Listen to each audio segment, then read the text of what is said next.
সবাই ভাবে গেম মানে সময় নষ্ট।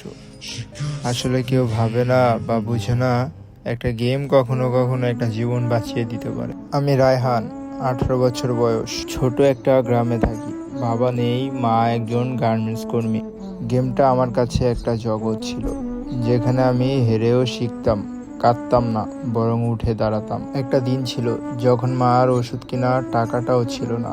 আমি জানতাম এবার হারলে একটা ম্যাচ নয়, বরং সবকিছুই হারিয়ে ফেলবো। ভুইয়া শব্দটা শুধু গেমের নয়, বরং এটা জয়ের চিৎকার ছিল। ওই দিন শুধু আমি একটা ম্যাচ জিতিনি, বরং মায়ের চিকিৎসা, নিজের স্বপ্ন এবং নিজের প্রতি আত্মবিশ্বাস ফিরে পেয়েছি। অনেকেই জিজ্ঞাসা করে আমাকে, তুই গেম খেললে কি পাস?